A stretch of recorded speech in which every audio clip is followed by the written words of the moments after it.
나르시시스트에게 친절이 어떻게 독이 되는가? 오늘 우리는 대부분의 사람들이 본능적으로 오해하고 있는 한 가지 주제에 대해 깊이 이야기해보고자 합니다. 바로 친절함이 항상 옳은 대응이라는 생각입니다. 이 이야기가 지금 힘든 관계 속에서 길을 잃은 누군가에게 작은 위로와 빛이 될 수 있도록 잠시 시간을 내어 이 영상을 공유해 주시거나 채널을 구독해 주시는 것은 어떨까요? 당신의 그 작은 행동이 어둠 속을 헤매는 다른 이에게는 큰 등불이 될 수 있습니다. 당신의 마음에 평화가 깃들기를 기도하며 오늘의 이야기를 시작하겠습니다. 우리는 어릴 때부터 귀에 못이 박히도록 들어왔습니다. 친절은 미덕이며 다른 쪽 뺨을 내어주는 것은 고결한 행동이라고 말입니다. 실제로 대부분의 상황, 즉 합리적이고 상호 존중이 가능한 사람들 사이에서는 이 말이 맞습니다. 하지만 바로 여기에 문제가 있습니다. 나르시시스트, 즉 자기애성 성격장애를 가진 사람들은 우리와 같은 도덕적, 심리적 틀 안에서 움직이지 않습니다. 당신이 나르시시스트에게 베푸는 친절은 관대한 행동으로 받아들여지지 않습니다. 그것은 당신이 복종할 의사가 있다는 신호로 해석될 뿐입니다. 그리고 그들이 그 신호를 감지하는 순간 관계의 역학은 완전히 그리고 돌이킬 수 없이 변해버립니다. 나르시시스트는 관계를 수평적인 협력의 장이 아닌 수직적인 위계 질서로 봅니다. 그들에게 관계란 함께 무언가를 만들어가는 과정이 아니라 누가 위고 누가 아래인지를 가리는 지배 게임입니다. 그들은 친밀감을 추구하지 않습니다. 오직 상대를 통제할 수 있는 지렛대를 찾을 뿐입니다. 그래서 당신이 친절을 베풀고 이해와 용서 그리고 연민을 보여줄 때 그들은 속으로 이렇게 생각합니다. 좋아, 이제 길들여졌군. 이것은 결코 피해망상이 아닙니다. 냉혹한 심리학적 진실입니다. 나르시시즘의 핵심은 깊이 파편화된 자아를 과대성이라는 가면으로 감추는 보상적 병리 현상입니다. 이 거대한 가면은 생존하기 위해 끊임없이 외부의 인정을 필요로 합니다. 나르시시스트는 바로 그 인정을 먹고 삽니다. 그리고 당신의 친절은 그들에게 가장 달콤하고 맛있는 공급원이 됩니다. 바로 이 지점에서 상황은 위험해집니다. 심리적으로 건강한 사람으로서 당신의 본능은 상대방을 좋게 보려 하고 갈등을 진정시키려 하며 의심의 이익을 주려고 할 것입니다. 하지만 당신의 3대 부분에서 아름답게 기능했던 그 선한 본능들이 나르시시스트의 세계에서는 당신을 공격하는 무기로 돌변합니다. 그들은 우리는 같은 가치를 공유할 것이라는 당신의 선한 가정과 그들의 계산된 조종 사이의 격차를 교묘하게 파고들어 이용합니다. 당신은 관계에 다리를 놓고 있다고 생각하지만 그들은 당신의 가장 아픈 곳, 즉 압박점을 찾아 지도를 그리고 있을 뿐입니다. 이것이 바로 나르시시스트와의 관계, 그것이 연인이든 직장 동료든 심지어 가족이든 에 갇힌 수많은 사람들이 극심한 인지 부조화를 느끼는 이유입니다. 당신은 계속해서 이렇게 생각합니다. 내가 조금만 더 인내하면, 조금만 더 친절하면, 조금만 더 사랑해주면 그 사람도 변할 거야. 내가 다른 사람들과는 다르다는 걸 알아줄 거야. 하지만 당신이 깨닫지 못하는 것이 있습니다. 당신의 친절은 약함이라는 이름으로 그들의 파일 캐비닛에 차곡차곡 정리되고 있다는 사실입니다. 당신의 친절은 그들을 더욱 대담하게 만들고 그들의 행동을 정당화하며 당신이 이미 많은 것을 견뎠으니 앞으로는 더 심한 것도 견딜 것이라고 가르칩니다. 행동 심리학에는 간헐적 강화라는 개념이 있습니다. 예측할 수 없는 보상이 일관된 보상보다 특정 행동을 훨씬 더 강력하게 만든다는 이론입니다. 마치 가끔 돈을 주는 슬롯머신의 사람들이 더 중독되는 것과 같은 이치입니다. 나르시시스트는 이 분야의 대가입니다. 그들은 당신을 곁에 묶어두기 위해 아주 약간의 친절과 거짓된 희망을 던져줍니다. 그리고 당신이 더 많은 것을 쏟아부을수록 그들은 더 많은 것을 빼앗아갑니다. 결국 당신의 친절이 그들의 병리적 행동을 가능하게 하는 악순환이 만들어집니다. 그리고 그들은 멈추지 않을 것입니다. 그럴 이유가 없기 때문입니다. 이 시스템이 자신들에게 완벽하게 유리하게 작동하는데 왜 멈추겠습니까? 어떤 사람들은 이렇게 말할지도 모릅니다. 그래도 친절하지 않게 대하는 건 너무 잔인하지 않나요? 우리 모두는 은혜를 받을 자격이 있잖아요. 그 말에 저는 이렇게 답하고 싶습니다. 경계 없는 친절은 은혜가 아니라 자기 배신입니다. 당신을 조종하고 착취하고 가스라이팅하는 사람에게 친절을 베풀 때 당신은 도덕적인 사람이 되는 것이 아닙니다. 당신은 그들의 학대에 동조하는 공범이 되는 것입니다.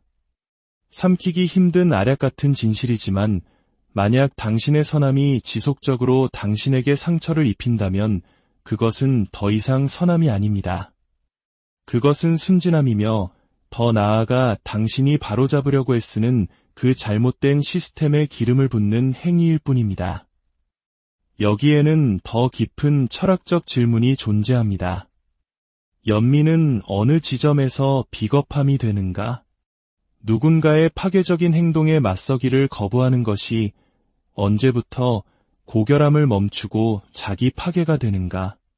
나르시시스트와 얽힌 모든 사람이 결국 마주해야 하는 질문입니다. 왜냐하면 그런 맥락에서 착함은 도덕적 회피수단이 되기 때문입니다. 당신은 평화를 위해 갈등을 피하는 것이 아닙니다. 당신은 두려워서 피하는 것입니다. 미움받을까봐, 혼자가 될까봐, 나쁜 사람이 될까봐 두려운 것입니다. 그리고 나르시시스트는 그것을 감지합니다. 그들은 물속의 피냄새처럼 당신의 두려움을 본능적으로 맡습니다. 이것을 기억하십시오.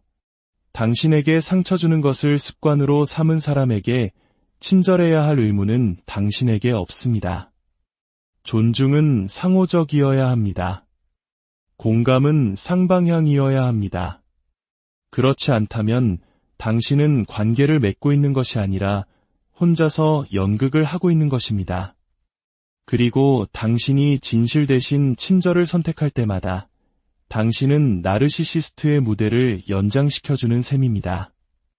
그들은 계속 연기하고 당신은 언젠가 대본이 바뀌기를 바라며 계속 박수를 칩니다. 하지만 대본은 절대 바뀌지 않을 것입니다.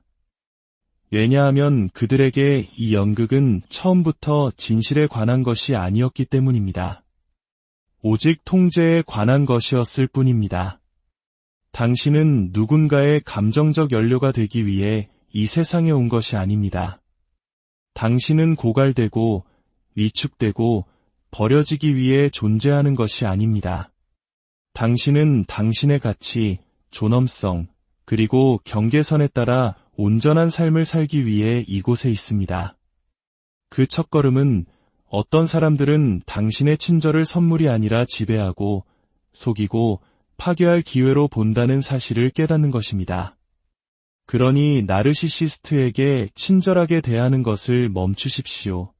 대신 정직하고 단호하며 기꺼이 돌아설 준비를 하십시오. 진정한 강함은 그들의 혼돈을 얼마나 오래 견딜 수 있느냐에서 발견되는 것이 아닙니다. 그것은 그들이 만들어낸 이야기로부터 당신 자신을 선택하는 능력에서 발견됩니다. 그리고 그것이야말로 가장 진실한 의미에서 당신이 할 수 있는 가장 도덕적인 행동입니다. 이제 우리는 훨씬 더 미묘하고 교활한 것, 바로 공감에 대해 살펴보겠습니다. 사회가 우리에게 배양하라고 가르치는 바로 그 특성, 타인의 경험을 보고 느낄 수 있는 능력 말입니다. 공감은 도덕성의 초석입니다. 그것이 없다면 협력은 붕괴하고 문명은 원시적인 잔혹함으로 해체될 것입니다. 하지만 공감 역시 분별력과 분리될 때 그 어떤 미덕처럼 치명적인 약점이 됩니다. 그리고 나르시시스트는 당신이 모르는 방식으로 그것을 완벽하게 이해하고 있습니다. 대부분의 사람들은 공감이 본질적으로 고결한 특성이라고 가정합니다. 하지만 현실은 다릅니다. 공감은 진실과 상호 책임이라는 경계 안에서 발휘될 때만 고결합니다. 나르시시스트는 공감을 소중히 여겨야 할 가치로 보지 않습니다. 그들은 그것을 휘두르고 이용해야 할 도구로 봅니다. 당신의 감정적 조율 능력, 상대를 위로하고 이해하고 관계를 회복하려는 당신의 열망은 그들에게는 조종하기 쉬운 약점일 뿐입니다. 그들은 마치 인형술사가 줄을 당기듯 당신의 공감 능력을 쉽게 조종합니다. 그들은 이 일에 매우 능숙합니다. 왜냐하면 나르시시스트는 당신을 연구하기 때문입니다. 의식적이고 성찰적인 방식이 아니라 본능적으로 말입니다. 그들은 당신의 표정, 당신을 자극하는 것, 당신의 죄책감을 관찰합니다. 그들은 나는 그냥 평화롭게 지내고 싶어 라거나 어쩌면 내가 너무 심했나 봐와 같은 당신의 말에 귀를 기울입니다. 그리고 당신이 평화를 지킨다는 명목으로 자신을 방어하기를 주저할 때마다 그들은 그것을 기록하고 데이터베이스에 저장합니다. 그들은 오직 당신의 취약점에 맞춰진 심리적 플레이북을 구축합니다.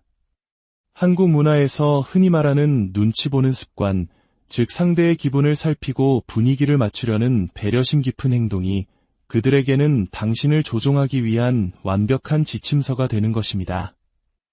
이것이 이 관계를 그토록 파괴적으로 만드는 이유입니다. 당신이 근본적으로 약해서 착취당하는 것이 아닙니다. 정반대입니다. 당신은 마음을 쓰고 감정의 레이더가 섬세하게 조율되어 있으며 나르시시스트의 고통을 이해해주고 그들을 안전하게 느끼게 해주면 그들이 당신을 해치는 것을 멈출 것이라고 믿기 때문에 착취당하는 것입니다. 하지만 그것이 바로 덫입니다. 나르시시스트는 치유를 원하는 것이 아니라 통제를 원하기 때문입니다. 그리고 당신의 공감은 그 통제를 달성하기 위한 완벽한 메커니즘이 됩니다. 그들은 반쪽짜리 진실을 말하고 다른 사람들이 자신에게 얼마나 잘못했는지에 대한 이야기를 꾸며내며 자신을 오해받은 희생자로 포장합니다. 그들이 정말 희생자여서가 아니라 그렇게 하는 것이 당신의 연민을 자극할 것이라는 사실을 알기 때문입니다. 그리고 그들이 당신의 연민을 활성화시키는 순간 그들은 게임의 판을 장악합니다. 당신은 더 이상 그들의 행동을 비판적으로 평가하지 않습니다. 당신은 그것을 합리화하고 진실로 깊이 조종적인 행위를 정당화하기 시작합니다. 나르시시스트적 학대의 생존자들이 감정적으로 납치당한 것 같다고 느끼는 이유가 바로 이것입니다. 그들은 자신의 현실을 의심하기 시작하고 경계를 설정하는 것에 죄책감을 느끼며 상처를 표현하는 것을 이기적이라고 느낍니다. 이것은 우연이 아닙니다. 장기간에 걸친 공감 조종의 결과입니다. 나르시시스트는 당신의 인간성 자체를 통제의 도구로 사용합니다. 그리고 당신은 당신의 감정 계좌가 바닥날 때까지 그것을 깨닫지 못합니다. 잔고가 텅 비었음에도 당신은 여전히 충분히 노력하지 않았다는 비난을 듣습니다.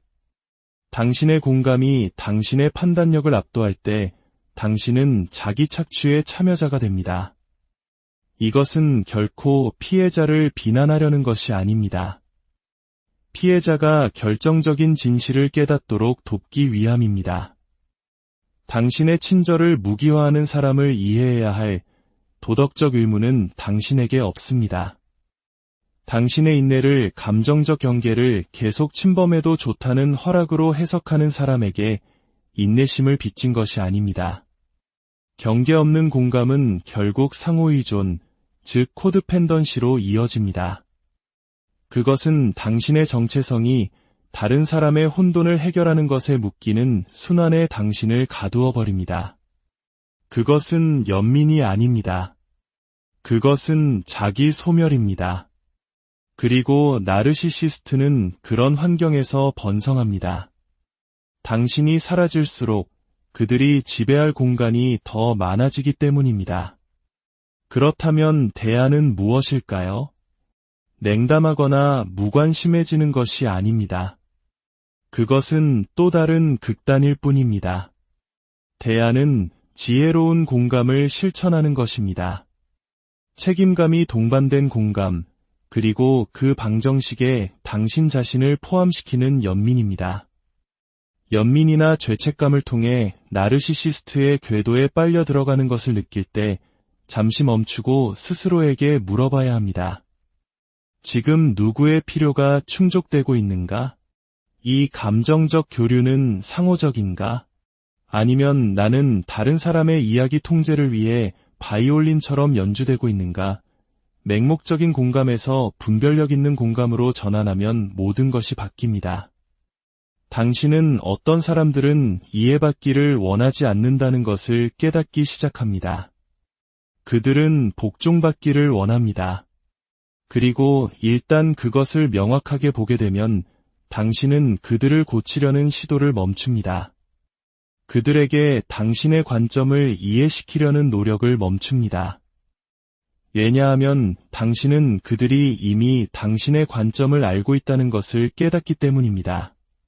그들은 단지 신경 쓰지 않을 뿐입니다. 그리고 그것이 궁극적으로 씁쓸한 진실입니다. 나르시시스트는 혼란스러워하는 것이 아닙니다. 당신이 고칠 수 있는 방식으로 부서진 것이 아닙니다. 그들은 전략적이고 연기력이 뛰어납니다. 그들은 당신의 공감이 그들이 희생자라는 가면 뒤에서 조종을 계속하는 동안 당신을 계속 곁에 묶어둘 수 있는 완벽한 도구라는 것을 학습했습니다. 하지만 당신이 당신의 공감을 되찾고 그것을 분별력과 짝을 이룰 때 당신은 그들의 힘을 제거합니다. 당신은 그들이 당신에게 할당한 역할을 그만두고 나르시시스트에게 적보다 훨씬 더 위험한 존재가 되기 시작합니다. 당신은 그들이 더 이상 통제할 수 없는 사람이 됩니다. 우리가 흡수한 가장 교활한 신화 중 하나는 착한 것이 선한 것과 같다는 믿음입니다. 만약 당신이 미소 짓고 순응하고 절대 문제를 일으키지 않는다면 당신은 옳은 일을 하고 있다는 생각말입니다. 하지만 그것은 미덕이 아닙니다. 그것은 회피입니다. 그리고 우리가 착하다고 부르는 것은 종종 두려움, 상호의존, 그리고 자신을 위해 나서는 것에 대한 깊이 뿌리박힌 불편함을 숨기는 가면일 뿐입니다. 특히 한국 사회에서는 어릴 때부터 착한 아이가 되어야 한다는 압박 속에서 자라는 경우가 많습니다. 착한 아이 콤플렉스는 갈등을 피하고 타인의 인정을 받기 위해 자신의 욕구나 감정을 억누르는 행동 양식으로 이어지곤 합니다.